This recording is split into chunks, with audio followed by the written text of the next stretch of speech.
జనసేన కూటమిలో అసంతృప్తి జ్వాలలతో మనకి కనిపిస్తుంది. ప్రస్తుతం మనతో బోడ ప్రసాద్ ఉన్నారు. బోడ ప్రసాద్ పెనంలూరు మాజీ ఎమ్మెల్యే. ప్రసాద్ గారు నమస్కారం. బోడ ప్రసాద్కు ఈరోజు టికెట్ ఇవ్వటం లేదు అని చెప్పి తెలుగుదేశం పార్టీ స్పష్టత చేసింది. దీంతో ఆయన ప్రకటించారు ఈ విషయాన్ని. దీంతో ఆయన అనుచరులు కార్యకర్తలు ఎవరైతే ఉన్నారో తీవ్ర అసంతృప్తికి గురయ్యారు. సో బోడ ప్రసాద్ గారు, మీకు టికెట్ ఇవ్వకపోవటానికి కారణం ఏంటి? ఏమైనా చెప్పారా కారణం? అదే నాకైతే ఎవరూ చెప్పలేదు. మేము రేపు 17వ తారీఖు చిలకలూరిపేట మీటింగ్లో ఉండగా పార్టీ ఆఫీస్ నుంచి ఫోన్ చేసి మీకు అకామిడేట్ చేయలేకపోతున్నామని చెప్పమన్నారని చెప్పి మెసేజ్ ఇచ్చారు.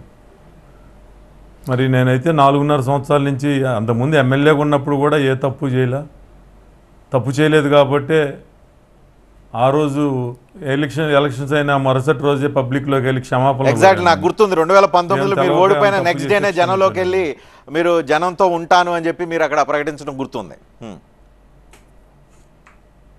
అవును.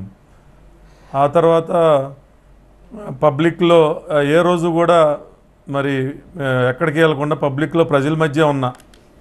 కనీసం ఈ 3 లక్షల ఓట్లుంటే ఒక్కొక్కరిని ఒక్కసారి 2 సార్లు 3 సార్లు అందరినీ కలవటం జరిగింది.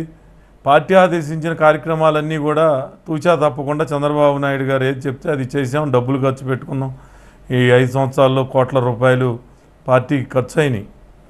మరి సర్వేల్లో కూడా అంతా బాగుందన్నారు.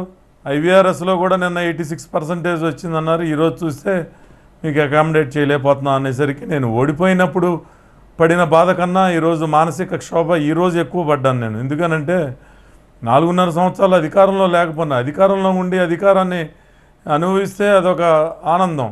అధికారంలో లేకుండా 4.5 సంవత్సరాలు అధికారంలో ఉన్న వ్యక్తి కన్నా ఎక్కువసార్లు గ్రామాలు తిరగటం కానీ, డబ్బులు ఖర్చు పెడతాం కానీ, ఇక్కడ నాకు ఇంకా బాధ కలిగించే విషయం ఏంటంటే, ఇతర పార్టీల్లో పనిచేసి ఇప్పటిదాకా ఇక్కడికి వచ్చిన వాళ్ళకి ముందు పెట్టేసి సీట్లు ఇస్తూ ఉన్నారు. నేను కూడా అదే చేయలేదేమో అని ఇప్పుడు అనిపిస్తూ ఉంది. ఇది ఒక రాంగ్ మెసేజ్ క్యాడర్కి వెళ్ళొద్దేమో అని ఒక భయంగా ఉంది.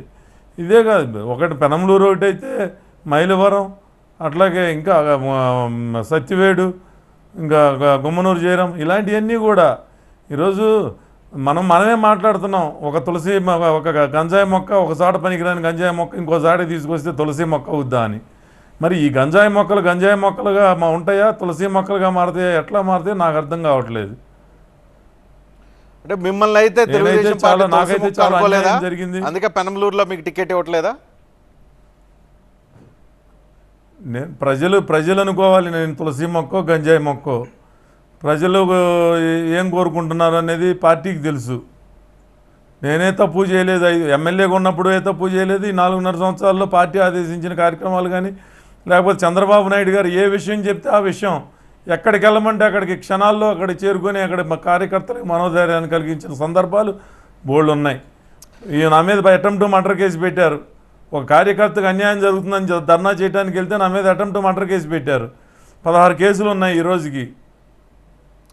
సో మీకంటే పెనమలూరులో ఎవరు డిజర్వింగ్ క్యాండిడేట్ అని చెప్పి పార్టీ అనుకుంటుంది?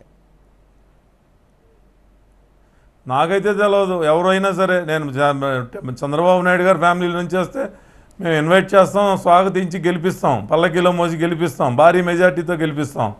వేరే వాళ్ళు వస్తే ఈ 4.5 సంవత్సరాలు కన్న కూతుర్ని కాపాడుకున్నట్టు పెంచి పెద్ద చేసి ఈరోజు ఎదో వచ్చి ఇక్కడికి వచ్చి పోటీ చేస్తానంటే మాత్రం మేము యాక్సెప్ట్ చేసే పరిస్థితుల్లో క్యాడర్ లేరు, నేను లేను.